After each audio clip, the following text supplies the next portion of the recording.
Thank you to our sponsor, EJ Cards, a small but motivated company specializing in cards. EJ Cards believe passionately in great bargains and excellent service, which is why they commit themselves to give you the best of both. If you're looking for something new, you're in the right place.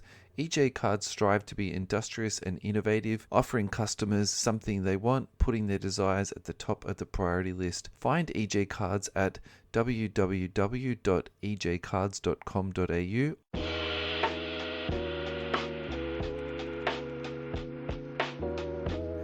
Welcome, everybody, to episode 92 of the You Can't Comp This NBA podcast. I am your co-host this week, Russell Gibson, and I'm joined very gratefully this week with Lachlan Blunt. Lachlan, welcome aboard. I think we gotta go back. Cheers, mate. Thanks for having us in. I'm super excited, actually, to be joining the talk as opposed to just talking to myself in the car while listening to you fellas.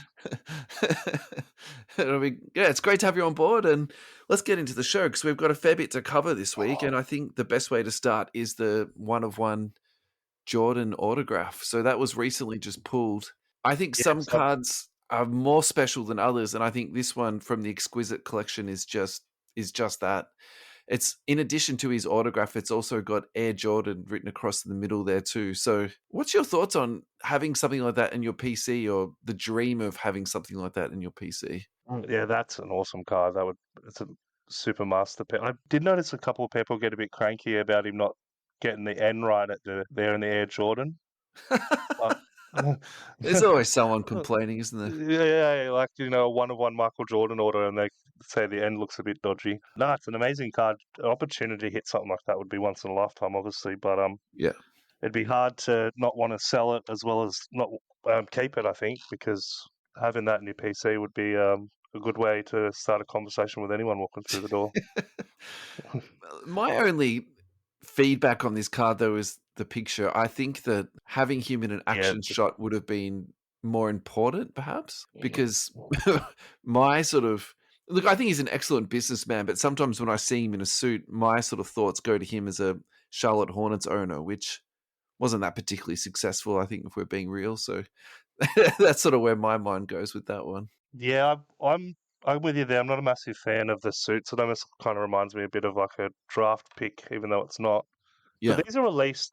He signed these well after he retired, eh? I'm not super, yeah. This has been sitting in a sealed box for quite a long time. Yeah, it's insane, eh? What is that? The Exquisite? Is that the Exquisite Jordan collection, or is it just the Exquisite itself? The Exquisite is like Flawless or National Treasure. Yeah. It's like the Upper Deck equivalent of that. So I also noticed in that they talked about the Hanes underwear Jordan autos. Did you see about that? I had no idea that was a thing. Hanes underwear. So apparently Jordan's had like a sponsorship deal with Hanes. It's like an underwear company in America. They released with their underwear. A collection of cards of his. Yeah, sure. Yep. Yeah, T-shirts. But there's 10 autos in it. But they're saying that not one of them really has come up for like on sale for eBay. So they're wondering is there someone that's just throwing the packet of MJ cards out because they just wanted their Hanes, sleepwear T-shirts or whatever, and they had no idea, or is it just sitting somewhere with no one having an idea at all? Yeah, right. I think what's the odds they had here? I'm just assuming it's Jordan in his like undies on this picture too, isn't it? No, he's in the T-shirt. Yeah, he's in the like white plain tee. Yeah, right. But yeah, I think they said 800,000 marked bonus packages of Hanes men's underwear. That's the type of thing that really needs a bounty on it. Like we've seen a lot of cards recently come up with bounties, and probably the most recent one for me to think of is that Magic the Gathering card, which is like an awesome idea, but that would be like a next level bounty, wouldn't it? That's insane. Just in your T-shirt says you get a Michael Jordan auto. Alrighty, let's move this bad boy along. The controversial rise and uncertain future of box break. So this was an article that was actually published on ESPN. The author was Ryan Hockensmith. And basically he was writing about the influence of box breaking and how it's impacted the social fabric, really, of our society. That's the way I read the article. And there was, some allusion or, some conversation around, is it gambling? Is it not gambling? And, the dollars, that move around into it and the different influences that sort of sustained the the growth that it had. And I'll put this onto our social media so everyone can find it, but you can also Google it too. Like if you literally just Google the controversial rise and uncertain future of box breaks, it'll come up as the first hit. But what was your thoughts having to read through that article, mate? I had a brief go through it because the start was a bit of a blurb of what a break kind of sounds like, and as a person that's been in a million breaks, I I know the kabooms and the thing that they start of it. But as I got further in, But did you think I that was think it's a interesting in itself, though, because that was like a layman person writing about what a break is and yeah, how and the people from the outside sort of look in to perceive that? Because I thought that was well written, to be honest. I didn't mind that. Yeah, I didn't hate it, but like I said, as reading through it, it kind of lost me on the part of what they were trying to talk about at the start. So I kind of breezed through it. I don't know, as a person that will say that I really got into the cards hobby itself, like basketball cards. I've been a massive basketball fan my whole life, but the Yeah. cards itself through breaks. Middle of COVID, and a friend recommended it, and here I am 3 years later, and I can't think about anything but basketball cards most days, to be honest. Yeah. So I think breaks a lot. Do I see it as a form of gambling in a way? Yeah, I can see it as that. But like anything that you spend money on, I guess if you can be in control of it, then it's not that bad. But I can see people that could get lost, and I've seen a lot of people that probably, chase the hit that's going to get them out of the hole. But I think you alluded to it a few episodes ago about, everyone's dirty little secret of going into breaks just to maybe get a card to sell. And yeah, guilty. I think we all are. Yeah. Um, so I don't know. I think I can understand that it definitely got flooded, the break market, but you can see that a lot of those people, especially the, let's say, less committed breakers, have fallen off or left because the quick flip isn't there as much. I can No, see, but absolutely not. It's an absolute grind at the moment. And uh, I think the breakers who are hanging around are generally people who are actually interested in the hobby. Like yeah, it's one literally hundred percent. it's literally as simple as that these days, Yeah, or you're in that deep that, you can't walk away because you've got 200 grand worth of stock or something like that. You know what I mean? And exactly. so, Yeah, yeah. Look, I think this is really good. And I think that this is all part of Fanatics' sort of grand plan to expand breaks out into more. So that's probably my only, not criticism, but my sort of underlying suspicion of this article is, who wrote this, who influenced it, who helped contribute to the research. I probably suspect that someone from Fanatics, was connected in that sort of capacity because yeah. ESPN article as well. You're probably right there. Yeah, yeah, because I think a lot of this narrative was like very positive when you think about it. yeah. There's Well, not it's a lot of guys on as well. criticism sort of there. So, look, I've got no evidence to support that at all, but that's just sort of like a general sort of feeling that I had. But overall, look, I think it was a really interesting read and it's really good to hear what sort of the lay person, thinks about it. Going back to your thought a second ago, you were talking about breakers who are currently in the hobby. Just sort of hold that thought for a second because the next few things on the run sheet are very much all about that. And Adam's not here tonight. So, and I think these next few dot points, he would really enjoy this because essentially it's talking about the regulation and what's happening in the background to sort of regulate the hobby. So eBay is now approving breakers and they'll be limiting who can run box breaks. And I sort of Okay. see I see that as two sides of the coin. I see that as part of the the hobby maturing and growing, and I see that as a really good thing because then you have less people getting ripped off by dodgy breakers, which is what you sort of, touched base with a little bit ago. But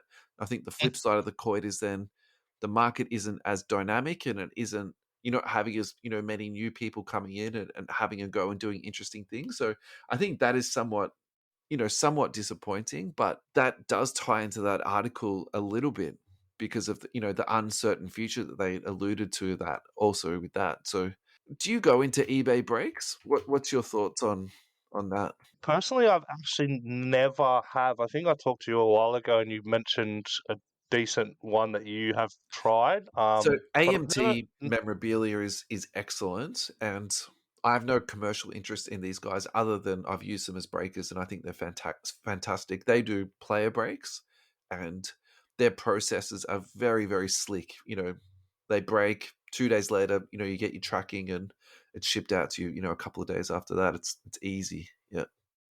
I'll definitely have to have a look. I guess it's because a lot of them are they set prices or it is all auctions most times? It's all auction. Yeah.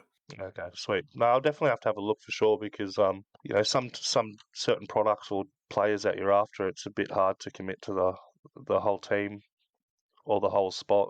100%. Yeah. And they do cases only. Oh, that makes it a lot more interesting as well. You feel like you got a good chance at least hitting something. At least a base, right? Yeah. So, and then the next part of just keeping that sort of regulating the hobby, thought is Fanatics have also just released well, let me rephrase that. The contract that Fanatics issued to bricks and mortar shops has been leaked onto Twitter. So there's been, screenshots everywhere and, people have confirmed that. And I hope I'm not aggregating this incorrectly, but basically Fanatics are going to limit the way that bricks and mortar shops, so for example, EJ Cards, how they can do live breaks and also resell on their product to other people. I think the example of that is that EJ Cards gets, say, 50 cases, and I'm obviously making all of this up, and this is all unsubstantiated, and then they sell 20 cases of that on. So part of that is going to be limited under the new agreement. And then also to the fine print basically stipulates that live breaks can only be done in stores with customers as opposed to like online. So my initial reaction to that is that they're sort of really biting the hand that feeds them in some ways, because the people that have sustained and moved along the hobby are these people who have really done the hard yards, prior to the boom of the last couple of years. Like, I don't think any of these people are rolling around in Mercedes Benzes or BMWs or anything like that. So I think to limit their income streams, for me, I don't see the benefit of that. And again, me being very pessimistic of the Fanatics takeover, I suspect that's to support their own business model in what they want to do, because distribution is their thing.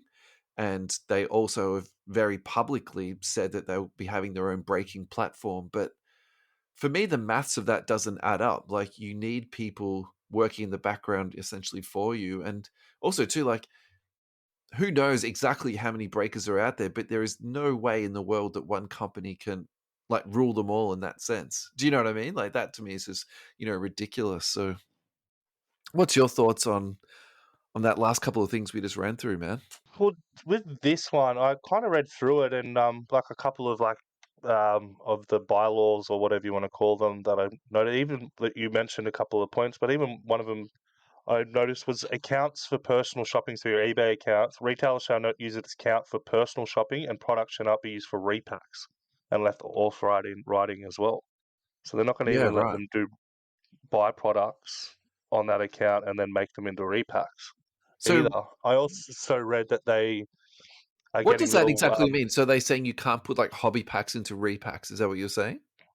essentially, yeah. So ac- their accounts for their personal shopping and products shall not be used for repacks unless authorized in writing in advance. So they're Yeah, going to get right. authorization if they want to make, even if that's singles, maybe, let's say, if they purchase singles that are tops or fanatics, they can't repack them without permission.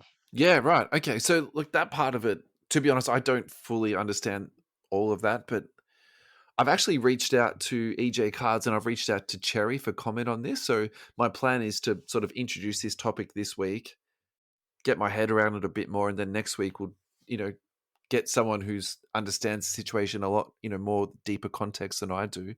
Because the other thing that I'm sort of concerned about here is I'm not going to go too red in the face and go nuts about this because it's so early days, and what exactly are the stipulations, and also to maybe everybody can get written authorization and consent to work around that, Yeah. like, and maybe 100%, that's yeah.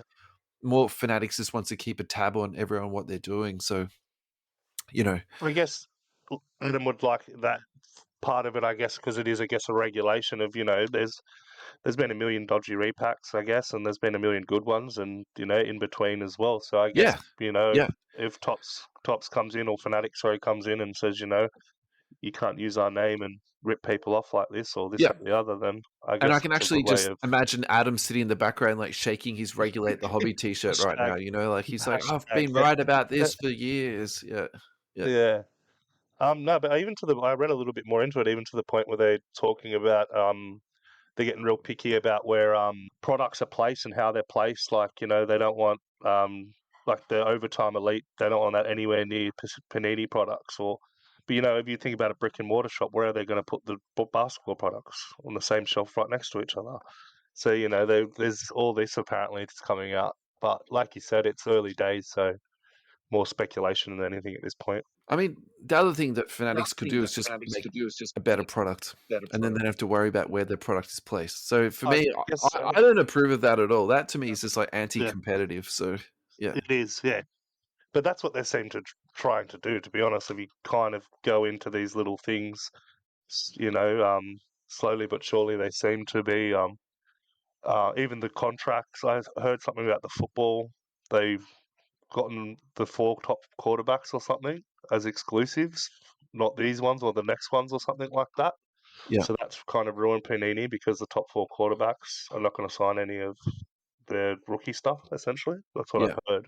So I think the NBA implication of that too is Wembanyama, because if he is in fact exclusive to Fanatics, which hasn't been officially released, but there's been a lot of speculation in that space, I think that's going to be quite difficult for their products. Not so much Prism. I think Prism will still survive quite nicely because if we're being realistic, no one really cares about Prism autos, but immaculate, flawless, national treasures, impeccable, noir, like that is a devastating, blow for that.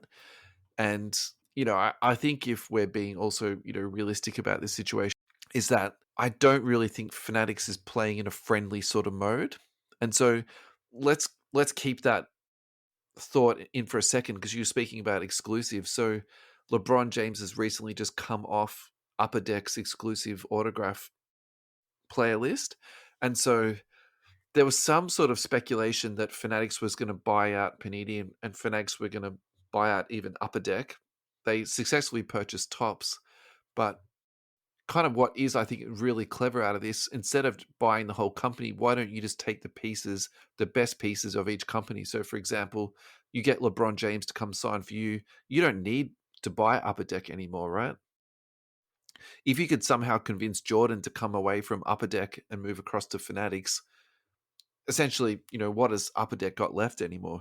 So if you then apply that to Panini, so Panini are asking for, say, $2 billion for their company and Fanatics don't want to pay that, well then fine. What is it that you really need from Panini to make your company number one? Well, probably Luka's autograph. That would be fantastic. KD, Ja Morant, what would be next? I think that's actually easily achievable too, maybe in comparison to actually buying out those two companies. So Players, when they're signed with Panini, are they exclusive to Panini? Not Is that all the of them deal? are, but some of them are. So Luka 100% is exclusive, and KD, off the top of my head, I know those two are. Yeah.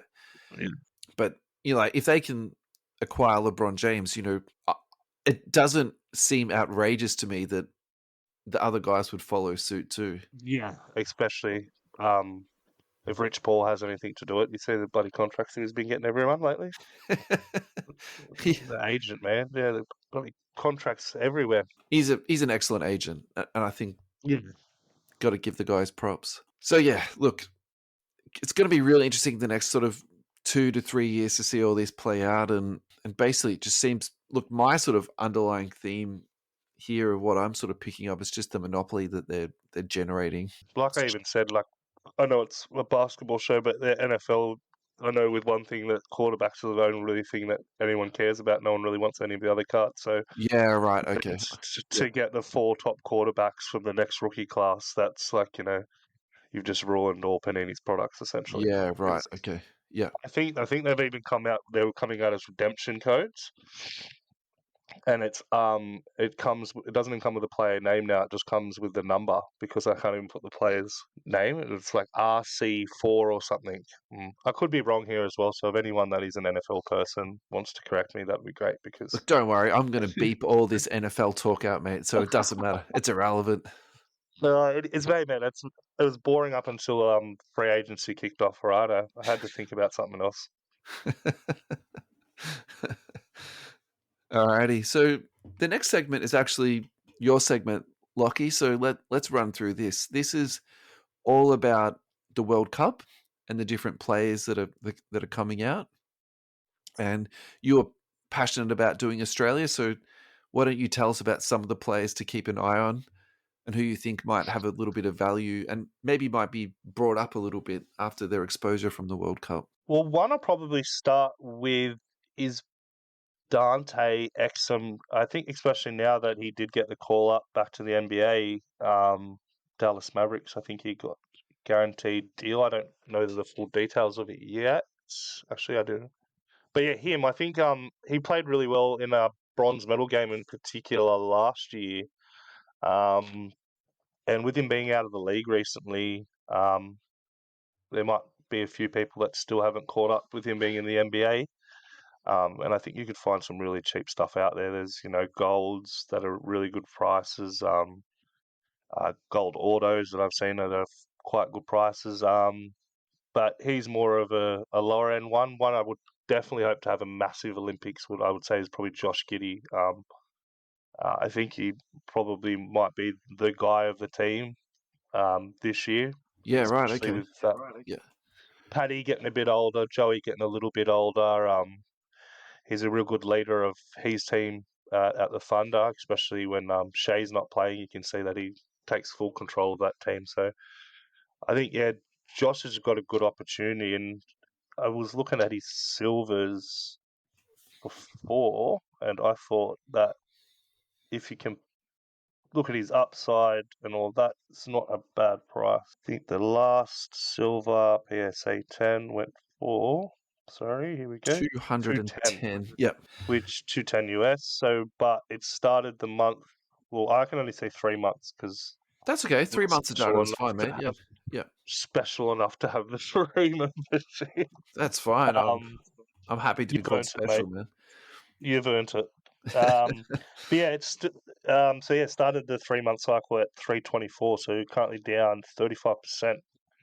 I don't know how much of this will relevantly show hobby wise through maybe a card ladder to come, because I think you'll find a lot more of those sales will happen in Australia in that sense, and maybe there will be some eBay sales in that, but a lot more organic kind of Facebook posts and Yeah. stuff like that. And that's definitely a limit of eBay sales stats and card ladder. Mm. You don't catch any of those Twitter sales, Facebook sales, all that type of stuff. You're No. 100% right, man.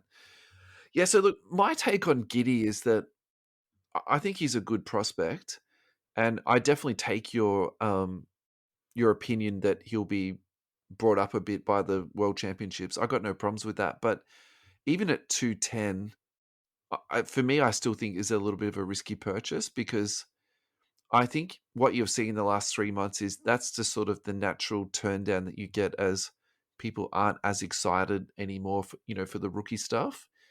And then if you think about that team prospect, so talk about OKC in particular, who is the top 3 prospects on that team? I would say SGA number 1 with a bullet.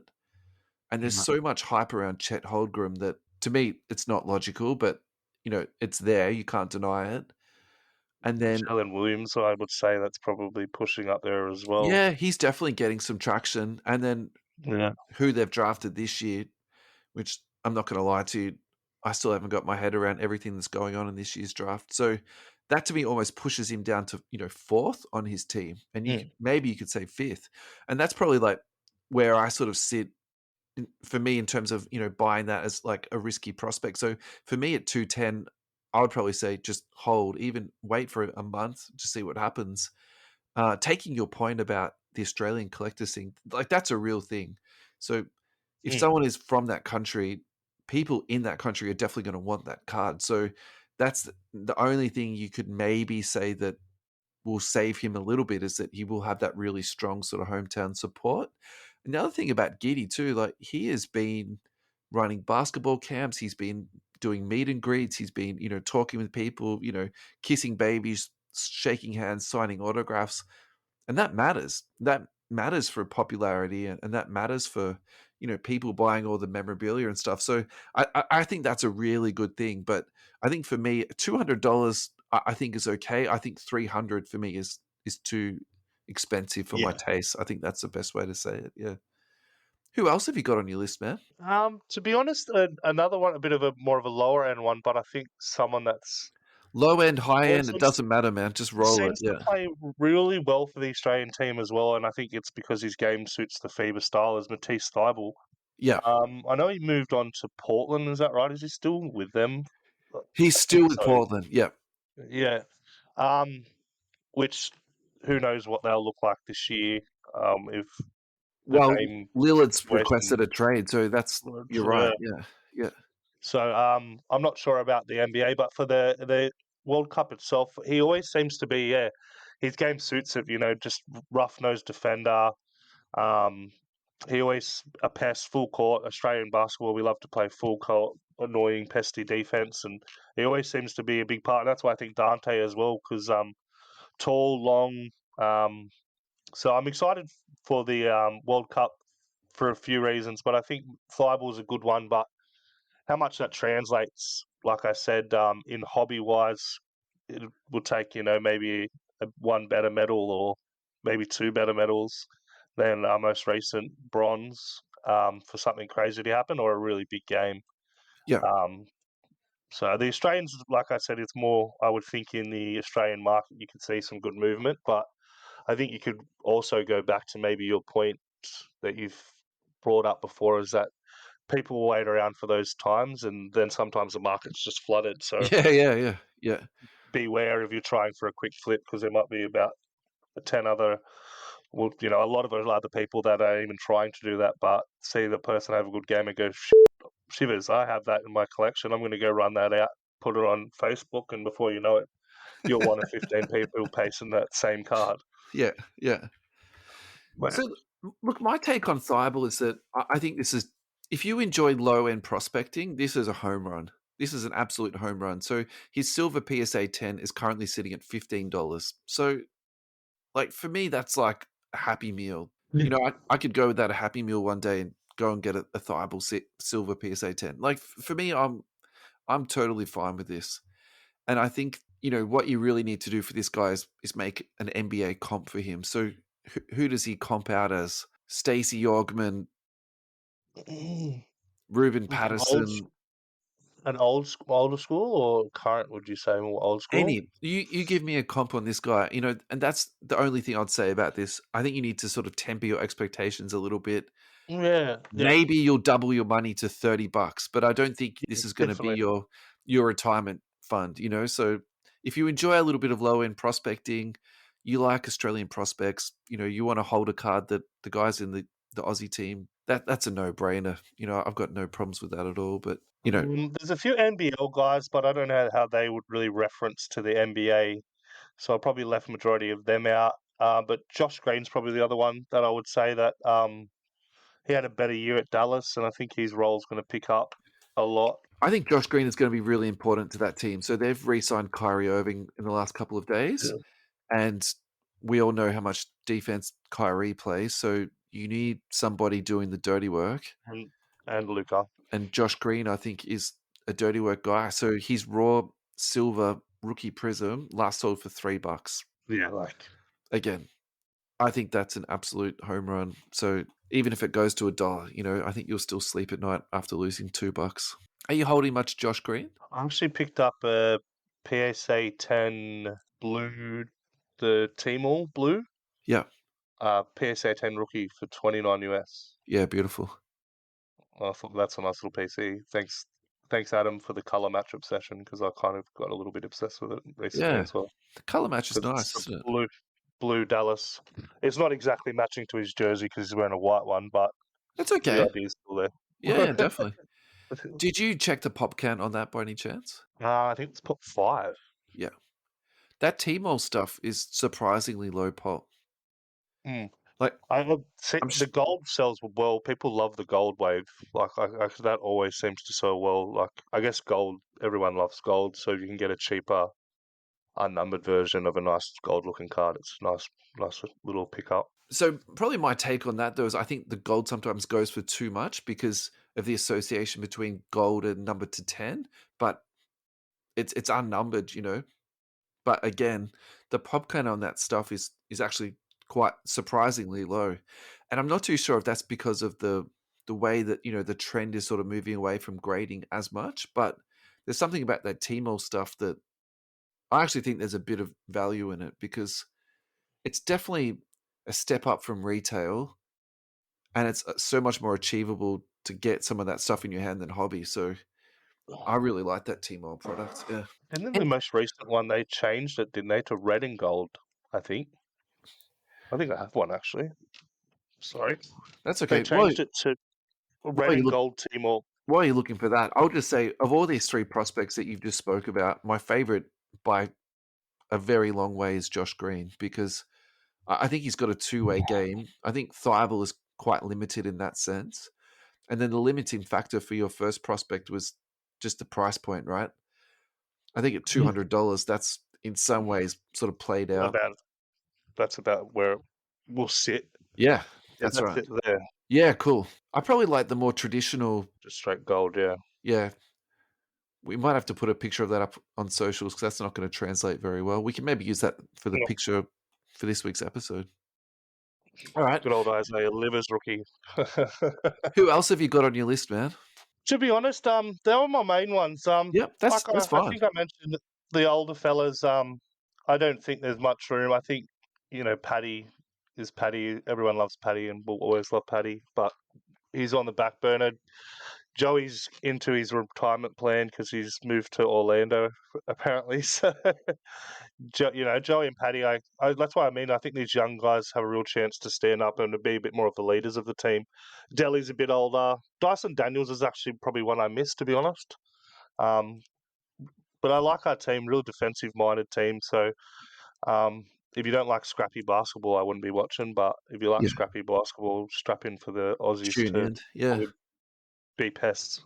So Dyson Daniels, I actually think is worth talking about because he has got a lot of versatility. He can play both sides of the ball. And there's also a little bit of talk about that guy almost being like sort of a point forward. And Yeah, he seems to have a lot of props and praises about him. that's right. I've heard Yeah. from coaches as well. Yeah. Yeah. The general sort of gist about this guy, seems quite high. So the only problem I would say with prospecting on Dyson Daniels is I think it's going to be a very long-term prospect because that Pelicans team is surprisingly deep. And in the event that Zion comes back, I think that will negatively affect his playing time because they'll probably lean on their veterans just a little bit more, which I think will squeeze him out of the rotation a little bit. If you do choose to prospect this guy, though, I think this is very ripe for the picking. So 22-23 contenders rookie ticket, autograph, on-card autograph, $9 that's sold for. That's juicy. Number to 75, the purple fast break or the disco, $17.50 USD. So, I people who are prospecting on this guy, I've actually got no problems at all with doing that. Yeah, but again, not a quick flip. No, I think he's much more of a long hold, but I think he'll be a guy that you'll see that's a bit more like that Thibault as well. But I hope his offensive game translates more than his defense, and he gets an opportunity to show that a bit more. But I think sometimes they guys seem to get pigeonholed a bit more defensively, and that's it. yeah, sure. Look, he's definitely a good athlete and he's got a good body. Like I get that, but I think he's a much better ball handler than Thibault. He can see the court. Oh yeah, God, yeah, Yeah, 100%, yeah. yeah. So I think there's Thibault's very limited on that end, yeah. yeah, yeah. Alrighty, so I'm going to do Team USA. I saw this team list and I was actually going to do Canada or I was going to do France, but then I saw the USA team and I was like, this is silly. Like, there's no way I'm doing anything other than this. So this team is awesome. Paulo Banchero, Mikal Bridges, Jalen Brunson, Anthony Edwards, Tyrese Halliburton, Brandon Ingram, Jaren Jackson Jr., Cam Johnson, Walker Kessler, Bobby Portis, Austin Reeves. And look, so what I want to do for this is we'll do each player and we'll do it sort of quick hitting. We'll do buy, hold, and sell. So Paulo Banchero, what have you got for that? I personally sold some recently, but that's I don't. I like Paolo, but there's so many draft prospects, and playing at Magic's just sometimes a bit hard to get.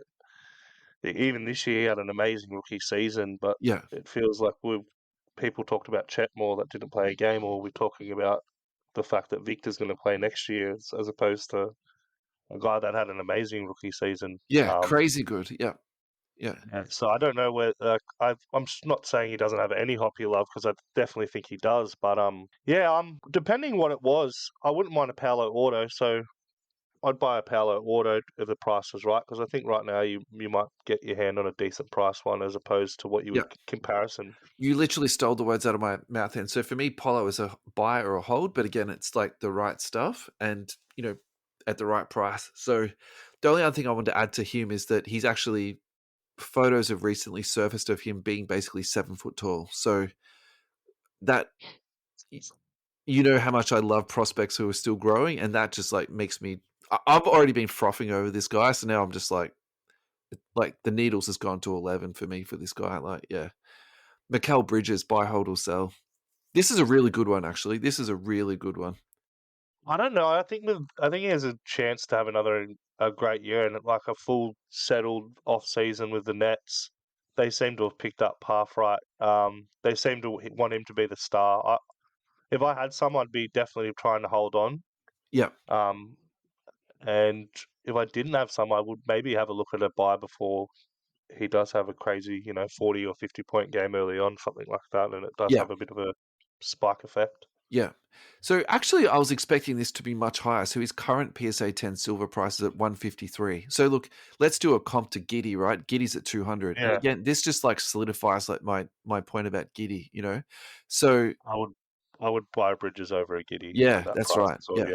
Yeah, Yeah. yeah, Jalen Brunson. much So more upside. yeah, Jalen Brunson's the next one. Look, I think Brunson's played out a little bit, but with the New York market, I think Team USA exposure is going to be really, really good for him. So this doesn't drive Brunson into like a must buy for me, but definitely puts him like more onto my radar. Yeah, it seems he doesn't seem to be a hobby translate either, like popularity wise. I know the New York market seemed to have picked up a bit. Who would he be, lead guard? You would say a lead point, or Halliburton, or It'll be interesting to see. mm. It's going to be I really would like, say that he'd probably be the lead. I would, yeah. If I had some, I would probably sell. To be personally honest, I wouldn't be buying any Brunson. There's too many guys in that team that have got, Perugia factor or flair, or yeah, and that's fine. Yeah, as opposed to a Brunson. yeah, yeah. The next one's Anthony Edwards. So I actually really like Edwards as a prospect, and I think that the situation for him the last 2 years has been very, very difficult. But I also suspect with the Wolves re-signing Naz Reid, that to me puts either Gobert or Karl Anthony Towns on the clock or both. And I think if one of those two guys go, that's just going to change the dynamic of the team enough. And in the event that Cat or Gobert leaves, I think Edwards becomes the heart and the soul of that team. And so I really like the whole Team USA thing where they sort of go there almost as like a basketball school. So I'm very, very excited. Obviously, there's a few things that need to happen in this space for all this to go right, but I really like this for all the reasons what I just said there. And so I'm an Edwards believer. I think with his athleticism and his shooting, he's just made for the the modern game, basically. I'm a fan of Edwards as well. I do like his game. I think it's been a bit of a struggle. I don't know what they were thinking with the double center, twin towers. It's so I think weird. It is so weird that what they did and what they paid for it, right? It's just ridiculous. there's still there's a lot of draft picks in that as well. It wasn't just Yeah, the players as that's well. right. Like they'll Yeah, pay for it for another few more years. yeah, They'll be long rid of Gobert and they'll still be paying it. No, I think he's got probably a lot of opportunity to go gangbusters in this Olympics as well. I think his game will suit the Olympics. Short of 3-point line, I reckon he's got a chance to be probably one of their go-to guys in that sense. You know what I mean? Of the team, and we're picking a go-to. I think he's got an opportunity to really show that he can grow. And like you said, with the coaching, I think that's only going to do wonders for him having that kind of leadership. Yeah. One thing I'll quickly say about this team is it's quite young. Yeah, it's really young, isn't it? Like, And you'd expect like maybe one or two sneaky vets to get in there, but yeah. And I think that what I worry about this team is definitely not size and definitely not athleticism, but it's basketball intelligence. And so if you put the smartest team on the court that you could, it'll be Brunson, Halliburton, Banchero, maybe Jaren Jackson, and say Bridges, something like that. And look, I think that's okay. But again, like what you just said, geez, that's a young team, isn't it, man? Like who's going to be the veteran in the room to... so you're down 12 at halftime to Yeah. a team you shouldn't be down 12 at halftime. Who's going Yeah. to stand up and go, "Hey, this, like, none of those guys have had to do it before." Maybe it's Brunson. Maybe Brunson's going to be the leader of that team. Yeah, that's a good point. He'll be the quiet achiever that won because he did it for the Knicks. He kind of pulled them all together, didn't he? Quite well. It's an interesting team, but like lots of upside for all the guys to have a great Olympics, great World Cup, and Yeah. it follows into the Paris Olympics not so long after that as well. So you would say this would be a very similar team. Yeah. Hey, we've just gone over time a little bit, so I think we'll just do one more and then we'll tie this show off, okay? So I think Sounds good, man. we have to do Austin Reeves. I think Austin Reeves is so hot at the moment. Just so hot. So we can't not talk about this guy. So two things has happened for Austin Reeves. He's been re-signed by the Lakers. 4 years, $56 million, which is obviously really important for him, his pocket. It's also really important for the Lakers, but if we're being selfish about this, it's really important for hobby value too, because if he went to the Toronto Raptors, that would probably half his value pretty much overnight. So we've spoken on the show in the past about just how crazy some of his stuff is selling for. It's still moving along at that pace, but at the same time, the heat has definitely come off it. I think this is actually going to help move it along a little bit more. For me, though, this is still an absolute sell. I think it's just an eventuality until he comes back down to earth. So for me, Austin Reeves is absolutely buyer beware, unless you're playing the immediate flip game and you're trying to achieve something in a trade or in a Raz or something along those lines to get an end out of that. But I'm a massive Reeves fan. I'm quite interested. The Lakers did seem to sign a bit deeper, so I was curious to see. Do you think I think he would be starting for the Lakers, and I wouldn't be surprised if he starts for them, maybe. So the Lakers are crazy deep now. Like something happened where they just had a really, really good offseason. It's only like 2 days into the signing period, but they've been very successful. Yeah, they look fantastic. I hate to say it. So I agree with you. His prices are inflated with the Lakers thing, and like you said, if he went to pretty much any other team, that you'd almost expect it to half. So let's keep Giddy in mind again at $200, which I think is like a really easy round number to remember. Austin Reeves on the 25th of June, his silver PSA 10 last sold for $263. Again, that's US dollars. So it's not bad in comparison. If you do comparison it to that, yeah, it's not crazy, but and again, this could be just my Australian bias, but I still think Giddy's a better overall prospect than Reeves, and I think this is for me is more about hype than. What's the pop on that one? There's no pop reports out for this. He's not on Card Ladder. Yeah, this is just literally from eBay sales. Yeah. So too. No, that's a bit. I don't see it going up much more. He's got to really have some crazy stuff, and if healthy LeBron, healthy AD during the Lakers season. So is he a buy, hold, or a sell for you, mate? Hold or sell. To be honest, I would probably hold till the season and then sell. Yeah. So actually looking at these trends, so going back to the 9th of June, it sold for 500.